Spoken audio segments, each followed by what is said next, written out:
Sur le thème de la vulnérabilité et mobilité, c'est un enjeu majeur de société. C'est un sujet qui n'a pas été traité par beaucoup de monde. Il y a quelques experts qui travaillent sur ces sujets, mais ça a été peu traité. La vulnérabilité, c'est une situation de fragilité pour les individus, c'est-à-dire qu'ils peuvent basculer vers une situation plus précarisante. Ce qui vulnérabilise les populations, c'est le manque d'aptitude, de capacité à se déplacer, aussi bien cognitive, handicap physique, économique. Aujourd'hui, face à l'éparpillement urbain qui a été un fait marquant des 20, 25, 30 dernières années, on a une vraie problématique qui est posée par rapport à ce que représente aujourd'hui le coût de ces mobilités dans un ménage, quel qu'il soit, dans des enjeux qui ont été des enjeux d'accession à la propriété de petites maisons, dans des budgets généralement extrêmement serrés et qui se trouvent de toute façon déséquilibrés par les évolutions des coûts des énergies. L'absence de mobilité peut être la cause d'une véritable fracture territoriale et sociale. Et on a une taille d'agglomération un peu difficile parce qu'on est trop petit pour avoir un tram, pour avoir des équipements lourds. Et on est déjà assez grand pour avoir les difficultés liées à la mobilité de gens qui habitent un peu loin, qui n'ont pas les moyens financiers d'avoir une voiture, etc. Des études, des travaux scientifiques qui ont montré que dans les territoires périurbains, les ménages modestes pouvaient consacrer jusqu'à 25% de leur budget mensuel pour la mobilité. Si on rajoute ça aux 33% en général de frais de logement, ça a donné 50% d'immobilisation de leur budget juste en raison de leur localisation résidentielle. Quand on regarde un actif avec et sans permis, la réalité de l'accès à l'emploi est radicalement différente. Un actif qui n'a pas de permis, il va avoir une distance au travail moyenne de 8 km. Un actif qui a le permis, il va accepter une distance moyenne à l'emploi qui est de 16 km. La réponse habituelle, c'est le transport public, très souvent. C'est une solution qui marche pour les centres-villes, mais qui évidemment ne s'adapte pas aux espaces de faible densité. Donc il faut trouver d'autres solutions. Et c'est bien l'objet de cette journée aujourd'hui.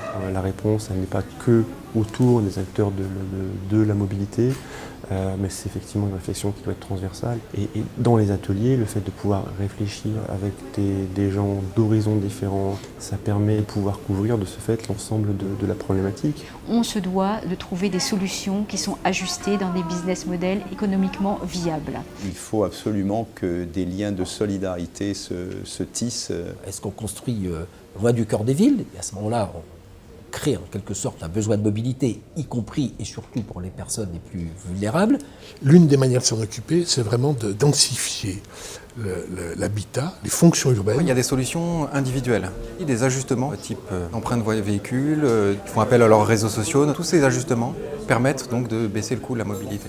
Il y a plein de solutions, donc, qui sont de l'aide à passer le permis de conduire, du covoiturage, de l'autopartage. La problématique de l'action publique, c'est beaucoup plus de savoir comment intégrer toutes ces actions à un niveau qui fait sens, avec les politiques sociales, avec les politiques du logement. Il faut un double mouvement, une coordination des grandes autorités organisatrices de transport, donc coordination régionale, et il faut que chacun accepte de mettre son drapeau dans sa poche pour travailler collectif.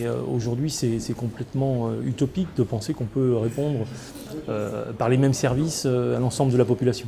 Ce qui pourrait effectivement nous servir, c'est peut-être le réseau Pouce. On a créé un réseau Pouce, où les gens s'inscrivent, pratiquent l'autostop, tant en tant que conducteur et aussi en tant que passager, pour des déplacements plutôt courts, en zone rurale ou périurbaine. Un des points très importants de Réseau Pouce, c'est que ça crée du lien social. L'épicerie itinérante, c'est un service qui permet aux personnes de trouver de l'alimentaire et des produits d'hygiène à prix très bas.